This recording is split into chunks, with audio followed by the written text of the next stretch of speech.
નમસ્કાર દર્શક મિત્રો, હું છું આપનો દોસ્ત કમ હોસ્ટ કુંતલ પઢિયાર. ફરી એક વખત સ્વાગત છે આપણી પોતાની ચેનલ કુંતલ કુકિંગ ટીવ્સમાં. સો ફ્રેન્ડ્સ, વિડીયોમાં જે શહેરને અત્યારે આપણે જોઈ રહ્યા છીએ એ છે આપણું પ્યારું અમદાવાદ. ઈસ્ટર્ન કન્ટ્રીઝનું માન્ચેસ્ટર બોલો કે અહેમદ શાહની કર્ણાવતી નગરી. ફક્ત ઇન્ડિયા જ નહીં પરંતુ આખા એશિયા અને હું તો કહીશ કે આખા વર્લ્ડમાં અમદાવાદ જેવું ઇન્ક્રેડિબલ સિટી બીજું કોઈ છે જ નહીં. એનું ઇન્ફ્રાસ્ટ્રક્ચર લઈ લો, ઇન્ડસ્ટ્રીયલાઇઝેશન લઈ લો, ગ્લોબલાઇઝેશન લઈ લો અને ખાસ તો જે રીતે ટુરિઝમ સેક્ટરમાં આ શહેરે પ્રગતિ કરેલી છે, આઈ ડોન્ટ થિંક કે ઇન્ડિયામાં કોઈ બીજા શહેરની પ્રગતિ આટલી ઝડપથી થઈ હોય.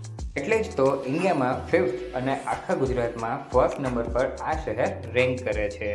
અને એ પણ જસ્ટ અત્યારના મોડર્ન ટાઈમ્સમાં નહીં, બટ તમે જો હિસ્ટ્રીના પાનાને ફંફોડવામાં આવે તો તમે જોઈ શકો એ પ્રમાણે કે અર્વાચીન કાળથી જ આ અમદાવાદ શહેર છે તે આખા ભારતભરમાં તેના જે હિસ્ટોરિકલ મોન્યુમેન્ટ્સ છે એના માટે જાણીતું છે. એ પછી ઝૂલતો મિનાર હોય કે સીદી સૈયદની મસ્જિદ, રાણીનો હજીરો હોય કે અડાલજની વાવ, ભદ્રનો કિલ્લો હોય કે હોય પછી હઠીસિંહજીના જૈન દેરા. So as a travel blogger it's my humble responsibility કે અમદાવાદની જે તમે ટ્રીપ કરવા માગતા હોય તો એમાં આ જે ટોપ 10 ફેમસ પ્લેસીસ છે એ તો તમારે ઇન્ક્લુડ કરવા જ જોઈએ. તો આ વિડીયોમાં બ્રીફમાં આ દરેક પ્લેસીસ વિશે આપણે ઇન્ફોર્મેશન લઈશું. તો વિડીયોમાં એન્ડ સુધી બન્યા રહેજો. સાથે સાથે આ વિડીયોને લઈને તમારા ઓપિનિયન શું છે એ પણ મને કમેન્ટ સેક્શનમાં જરૂરથી લખતા જજો. તો ચાલો આપણે સ્ટાર્ટ કરીએ છીએ આપણો આજનો વિડીયો. તો આ લિસ્ટમાં નંબર 1 પર આવે છે નગરદેવી શ્રી ભદ્રકાળી માતાજીનું મંદિર. અમદાવાદ શહેરમાં આ મંદિરનું ખૂબ જ મહત્ત્વ રહેલું છે, કેમ કે જે આ ભદ્રકાળી માતાજી છે એ સ્વયંમાં લક્ષ્મી, મા સરસ્વતી અને પાર્વતીજીનું સ્વરૂપ માનવામાં આવે છે. સાથે સાથે અમદાવાદ નગરના તો તે કુળદેવીને માનવામાં આવે છે. આ મંદિર વિશે એક માન્યતા રહેલી છે કે આ મંદિરથી કોઈ પણ માણસ જે છે એ ખાલી હાથ નથી જતું.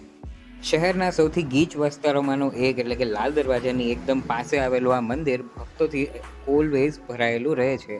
એમાં પણ ચૈત્ર માસમાં અને આસો માસની નવરાત્રિમાં તો અહીંયા ભક્તોની સંખ્યા હજારોમાં થઈ જાય છે.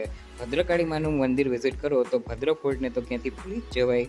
એક સમયે અમદાવાદ શહેરનો રાજમહેલ ગણાતો આ કિલ્લો અત્યારે તો બંધ હાલતમાં છે, પરંતુ એનો દબદબો હજુ પણ એમનેમ છે. કિલ્લાના મુખ્ય દ્વારની બરાબર ડાબી બાજુએ અહીંયા જે નગરદેવી ભદ્રકાળી માં છે એમણે પોતાના હાથના થાપા મારેલા, જેના દર્શન આજે પણ કરી શકાય.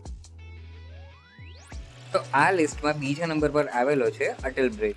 ફક્ત અમદાવાદ જ નહીં પરંતુ આખા ગુજરાતની જીવાદોરી સમાન સાબરમતી નદીના કિનારે બાંધવામાં આવેલો આ પુલ એ આખા ભારત માટે એક આઇકોનિક મોડેલ છે, કેમ કે આ બ્રિજની મેઇન ખાસિયત તો એ છે કે એનું જે સ્ટ્રક્ચર છે એ ગુજરાતના પતંગોત્સવ એટલે કે કાઇટ ફેસ્ટિવલને ધ્યાનમાં રાખીને બનાવવામાં આવેલું છે. સાથે સાથે એક ભારતની જે એન્જિનિયરિંગની કળા છે તેને આખા વિશ્વમાં આગવું સ્થાન આપેલું છે, કેમ કે આ જે બ્રિજ છે તેને બનાવવા માટે જે સ્ટીલ વપરાયેલું છે એ કહેવાય ને કે 7 વન્ડર્સમાંનું એક છે. જે આઈફિલ ટાવર છે એના કરતાં 17 ગણું લોખંડ આમાં વપરાવવામાં આવેલું છે. સાથે સાથે અંદાજિત આ બ્રિજમાં જે સ્ટીલ વપરાવવામાં આવેલું છે એનું વજનની જ આપણે વાત કરીએ તો અંદાજિત 500 જેટલા બોઈંગ એરોપ્લેન્સ જેટલું વજન આ બ્રિજ ધરાવે છે. સાથે સાથે જે મેઇન અટ્રેક્શન છે એ છે આ બ્રિજની એક્ઝિટ સેન્ટરમાં આવેલો આ રીતનો કાચનો ટ્રાન્સપરન્ટ પુલ. ફક્ત આટલું જ નહીં, પરંતુ જો તમે ખરેખર અટલ બ્રિજ વિઝિટ કરવા માગતા જ હોય તો સાથે એની બીજે છેડે આવેલો ફ્લાવર પાર્ક પણ મિસ કરવા જેવું નથી, કેમ કે નોટ જસ્ટ ઇન્ડિયા બટ આખા વર્લ્ડમાં જે ઘણા ખરા ફ્લાવર્સના જે સ્પીસીસ છે એ પણ તમને અહીંયા જોવા મળશે. પાર્કની એક્ઝેક્ટ સેન્ટરમાં આ રીતે કન્ઝર્વેટરીનું નિર્માણ કરવામાં આવેલું છે, જેમાં એકદમ રેરેસ્ટ ટાઈપની સ્પીસીસ તમને જોવા મળશે. સાથે સાથે લોટસ માટેના પોન્ડ્સ તો અલગ જ.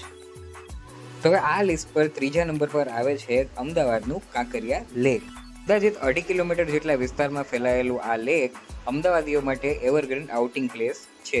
ફક્ત અમદાવાદીઓ જ નહીં પણ જે લોકો બહારથી પણ અમદાવાદને એક્સપ્લોર કરવા આવે છે અને એ લોકો કાંકરિયા વિઝિટ ના કરે એવું તો બનતું જ નથી. તો એક વિશાળ લેકની સાથે સાથે અહીંયા ઘણા ખરા જે પ્લેસીસ છે તે એક્સપ્લોર કરવા લાયક છે. એમાં સૌથી પહેલાં તો અહીંનું માછલી ઘર, સાથે સાથે નાના બાળકો માટે અહીંયા ખાસ પિકનિક સ્પોટ બનાવવામાં આવેલું છે, ચાચા નહેરુની બાલવાટિકા, દેશ વિદેશની અનેક પ્રજાતિઓ ધરાવતું બટરફ્લાય પાર્ક અને વન ટ્રી હિલ ગાર્ડન આમાંનું મુખ્યત્વે. સાથે સાથે નોક્ચરનલ ઝૂ કરીને આવેલું એક અગત્યનું સ્થળ જ્યાં પ્રાણીઓને એકદમ અગત્યની રીતે બતાડવામાં આવે છે એ પણ અહીંયા જોવાલાયક છે. સાથે સાથે અહીંની જે અટલ એક્સપ્રેસ છે, જેનાથી તમે આખું જે કાંકરિયા છે એ એક જ વખત ઓલમોસ્ટ 20થી 25 મિનિટની જર્નીમાં એક્સપ્લોર કરી શકો છો. જ્યારે પણ બાળકો સાથે કાંકરિયા ફરવા આવવાનું થાય ત્યારે એમની એક જ ડિમાન્ડ હોય છે, એ છે અહીંનું કમલા નહેરુ ઝૂઓલોજિકલ ગાર્ડન.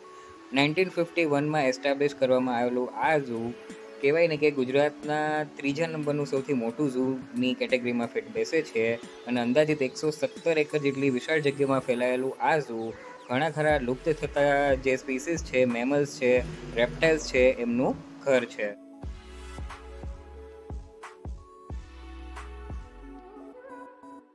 તો આ લિસ્ટમાં ચોથા નંબર પર આવેલું છે સીદી સૈયદની જાળી, જેને સીદી સૈયદની મસ્જિદના નામે પણ ઓળખવામાં આવે છે. 16મી શતાબ્દીમાં આફ્રિકન સ્લેવ સીદી સૈયદ દ્વારા નિર્માણ પામેલી આ જાળીનું ગુજરાતની હિસ્ટ્રીમાં ખૂબ જ અગત્યનું મહત્ત્વ રહેલું છે. માટે જ જે ગુજરાત ટુરિઝમ છે તેના અનઓફિશિયલ સિમ્બોલમાં સાથે ઇન્ડિયા લેવલનું ટોપ મેનેજમેન્ટ ઇન્સ્ટિટ્યૂટ છે IIM અમદાવાદ, એના આર્ટિસ્ટિકલ સિમ્બોલ તરીકે આ સીદી સૈયદની જાળીને સ્થાન આપવામાં આવેલું છે. તો અમદાવાદની નેક્સ્ટ ટ્રીપમાં આ પ્લેસને પણ એડ કરી જ દેજો. તો આ લિસ્ટમાં 5મા નંબર પર આવે છે શેકિંગ મિનારેટ્સ ઓફ અમદાવાદ, જેને ઝૂલતા મિનારા તરીકે પણ ઓળખવામાં આવેલા છે. બીબીજી મસ્જિદમાં ધરાવતા આ મિનાર એ કહેવાય ને કે જસ્ટ ગુજરાત કે ભારત પૂરતા જ નહીં, પરંતુ સમગ્ર વિશ્વ માટે એક રહસ્ય છે. કેમ કે આ મિનાર વિશે કહેવામાં આવેલું છે કે જો તમે એક મિનારને ધ્રુજાવો છો તો ઓટોમેટિકલી બીજો મિનાર છે એ પણ મોમેન્ટ આપે છે. આ વસ્તુની ખરાઈ તમે જો કોઈ પાણી ભરેલું યુટેન્સિલ હોય તો તેનાથી ઇઝીલી કરી શકાય છે. અંગ્રેજોએ પોતાના શાસનકાળ દરમિયાન ઘણી ખરી રિસર્ચ કરેલી, તેમ છતાં હજુ પણ આ મિનારનું રહસ્ય અકબંધ જ છે. તો આ લિસ્ટમાં 6ઠા નંબર પર આવેલા છે શ્રી હઠીસિંહજીના જૈન દેરાસર. તો બહારથી આમ જોવા જઈએ ને તો એક હવેલી ટાઈપનું આ જે મંદિર છે તેનું કન્સ્ટ્રક્શન છે લાગે છે, પરંતુ અંદરથી આજે જૈન ધર્મના 15મા તીર્થંકર છે શ્રી ધર્મનાથજી, તેમનું દેરાસર રહેલું છે. વર્ષ 1848માં નિર્માણાધીન આ જૈન દેરાસર હઠીસિંહજીની ફેમિલી દ્વારા નિર્માણ કરવામાં આવેલું છે અને ગુજરાતની સ્થાપત્ય કળાનો ઉત્કૃષ્ટ નમૂનો તરીકે ઓળખવામાં આવેલો છે. સાથે અહીંનો કીર્તિસ્તંભ ધર્મ અને શ્રદ્ધાના પ્રતીક તરીકે ઓળખવામાં આવે છે. આ લિસ્ટમાં 7મા નંબર પર આવેલું છે લો ગાર્ડનનું ચણિયાચોલી માર્કેટ. જો અમદાવાદની તમે મુલાકાતે આવો છો અને જો લેડીઝ પણ તમારી જોડે અહીંયા તમને જોઈન કરે છે તો બોસ આ જગ્યા છે તો તમારે નંબર 1 પર જ મૂકવી પડશે. કેમ કે અહીંયા જે પ્રકારના ચણિયાચોલી સાથે જે હેન્ડલૂમ્સની આઇટમ મળે છે એ કહેવાય ને કે ફક્ત ગુજરાતમાં નહીં, ભારતમાં બીજે ક્યાંય જોવા નહીં મળે. સાથે જ જો અહીંના લોકલાઇટ્સનું માનીએ તો અહીંના જે ચણિયાચોલી છે તે વિદેશમાં પણ એક્સપોર્ટ થાય છે. સાથે જ બજેટની વાત કરો તો મિનિમમ 300 રૂપિયાથી ચાલુ કરીને તમને 50,000 સુધીના ચણિયાચોલી અહીંયા મળી જશે. માત્ર ચણિયાચોલી જ નહીં, પરંતુ અહીંયા જે એમને મેચિંગ જે એક્સેસરીઝ છે, હાર છે, જે ઓક્સોડાઇઝના ઘરેણાં છે, સાથે હોમ ડેકોરની પણ ઘણી ખરી વસ્તુ તમને અહીંયા મળી જાય છે. માટે જો અમદાવાદ આવો છો અને કોઈ લેડીઝ પર તમને કંપની આપે છે તો બોસ તમારે લો ગાર્ડન છે એ એક વખત તો એક્સપ્લોર જરૂરથી કરવાનું બને. તો આ લિસ્ટમાં 8મા નંબર પર આવેલું છે શહેરની લાલ દરવાજા માર્કેટ.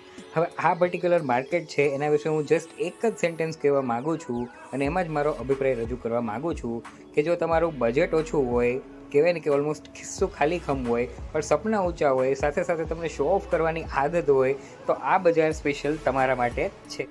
કેમ કે જે વસ્તુ બહાર મોલ્સ છે, શોપિંગ સેન્ટર્સ છે, એમાં કહેવાય ને કે 4,000, 5,000, 5,000માં મળે છે, એ વસ્તુ અહીંયા તમને એકદમ નજીવા રેટ્સમાં, એટલે કહેવાય ને કે 200થી 500 રૂપિયામાં આરામથી મળી જાય છે.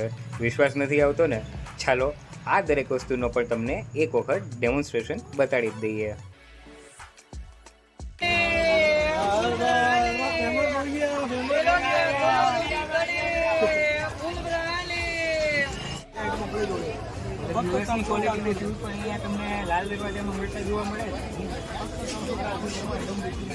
તો હવે શોપિંગની વાત થાય ને આપણે લેડીઝને ભૂલી જઈએ એવું તો બને જ નહીં.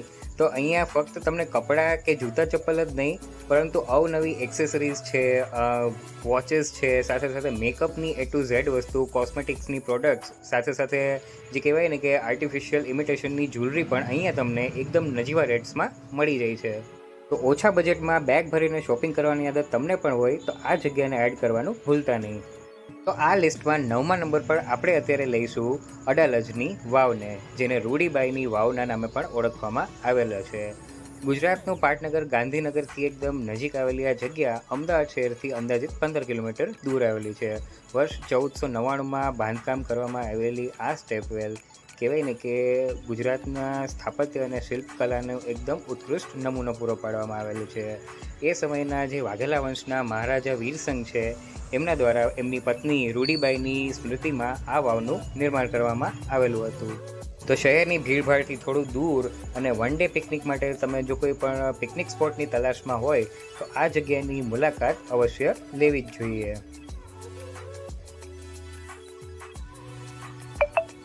તો આ લિસ્ટમાં 10th નંબર પર આપણે અત્યારે લઈ રહ્યા છીએ સાયન્સ સિટીને.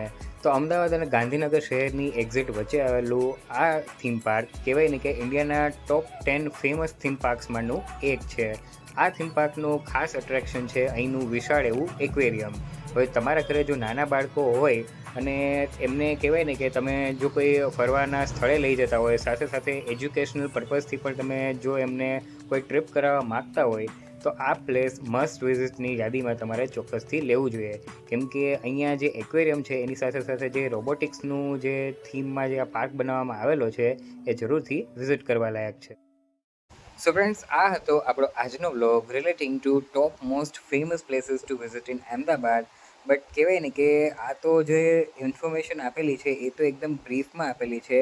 આ દરેક જે પ્લેસીસ છે એને આપણે ડિટેલમાં એક્સપ્લોર કરેલા છે અને એ દરેકના વ્લોગ્સ આપણે આપણા નેક્સ્ટ વિડીયોઝમાં જોવા મળશે. અને જસ્ટ આ બધા પ્લેસીસ પણ નહીં, અમદાવાદમાં તો ઘણા ખરા પ્લેસીસ પણ છે, આપણે એને કવર પણ કરેલા છે. એ દરેક પ્લેસીસ વિશેના પણ ડિટેલ વિડીયોઝ છે એ તમને આપણા નેક્સ્ટ વ્લોગ્સમાં જોવા મળશે. પણ એ દરેક વ્લોગ્સને જોવા માટે જો હજુ સુધી તમે આપણી ચેનલને સબસ્ક્રાઈબ નથી કરેલી તો ચેનલને સબસ્ક્રાઈબ જરૂરથી કરી દેજો. સાથે તમને જો આ વિડીયો ગમ્યો હોય તો વિડીયોને લાઇક અને શેર પણ જરૂરથી કરી દેજો. અને કમેન્ટ સેક્શનમાં તમારા આ વિડીયોને રિલેટેડના સજેશન્સ છે એ પણ જણાવતા જ જાજો. સાથે નેક્સ્ટ આપણા વિડીયોમાં તમે કયા સિટીને એક્સપ્લોર કરવા માગો છો એ પણ જણાવી દેજો. તો મળીએ આપણે નેક્સ્ટ વિડીયોમાં. ત્યાર સુધી જય હિન્દ.